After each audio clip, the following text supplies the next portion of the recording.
Decíamos en nuestro segmento cultural que hay momentos en la historia donde el alma popular, la gente, quien hace la cultura, se identifica con determinadas tendencias. Pues hay también personajes que parecen que resumen todas las expresiones culturales. Eso se da muy poco en la historia humana, se da muy poco. Tal vez uno diría que Miguel Ángel es prototipo del Renacimiento, con Leonardo, con Rafael, con muy pocas otras figuras, pero si uno habla del Renacimiento, inmediatamente se conecta con Miguel Ángel y con todo lo que supone la manera de ver la vida a través de Miguel Ángel.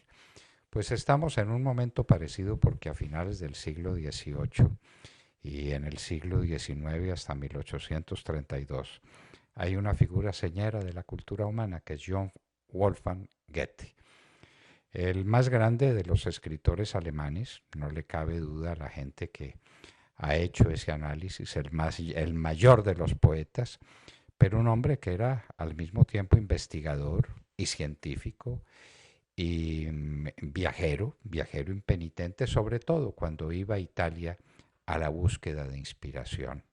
Goethe. Ese personaje se parece en el que sea multifacético a Aristóteles.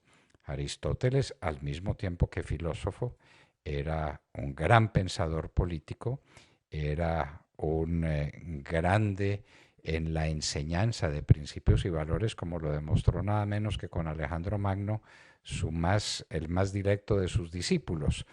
Y Aristóteles fue también un pensador y un científico.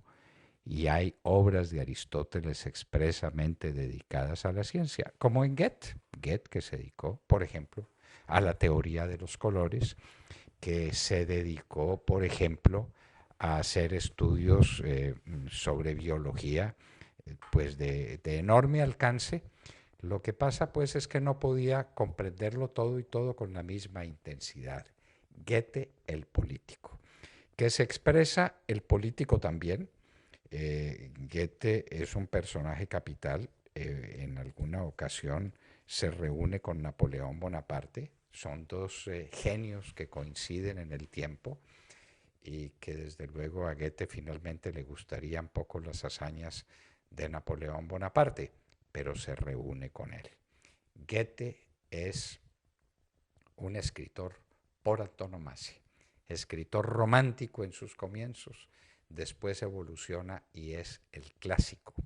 Y un clásico que quiere remorar las historias de Grecia y que llega, parecería que ya con un trastorno de su personalidad, a revivir la cultura griega en todos sus aspectos y por eso lo llaman el Júpiter de Weimar.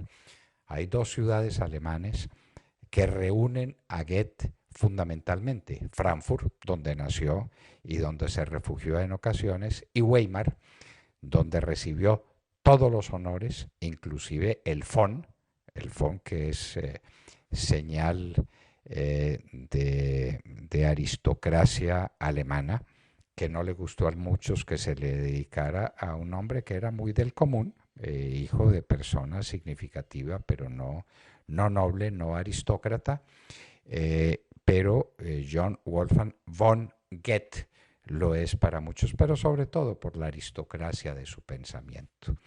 Gran novelista y novelista con una impresión enorme. Por ejemplo, las cuitas de Werther, se escribe Werther, sobre un personaje capital donde lo define psicológicamente con una profundidad tal que termina incitando al suicidio a muchísima gente. Hubo una verdadera epidemia de suicidios a propósito de las cuitas de Werther.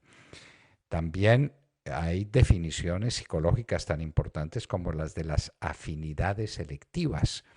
Una novela donde Goethe termina por demostrar cómo la gente en sus amores, en sus relaciones personales, busca a otros o a otra gente que son parecidas a él.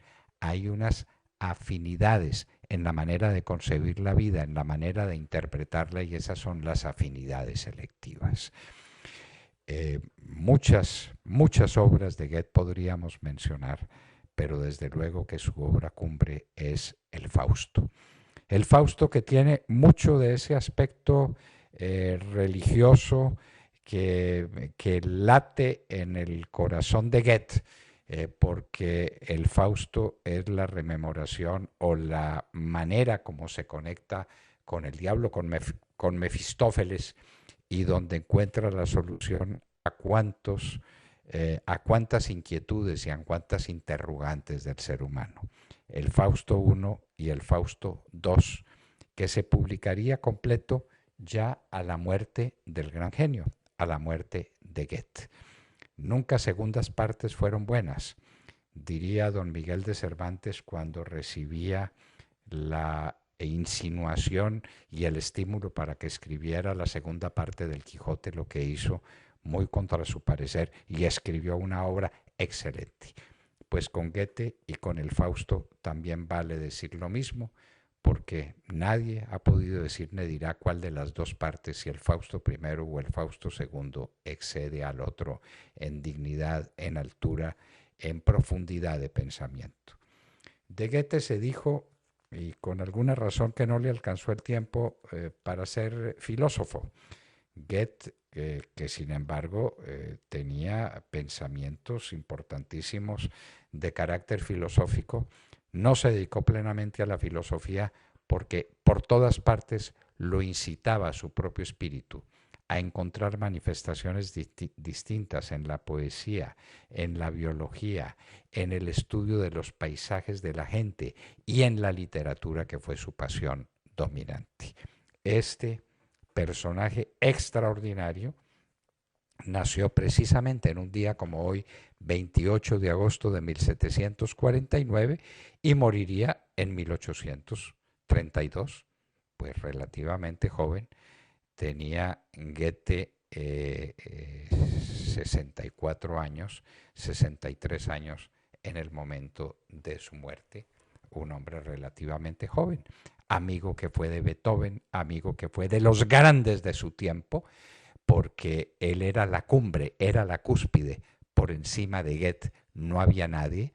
Fue de las pocas personas, de los pocos genios a los que se le reconoció todo su talento cuando estaba en vida. John Wolfgang Goethe nació en un día como hoy, el 28 de agosto del año de 1749 en Frankfurt.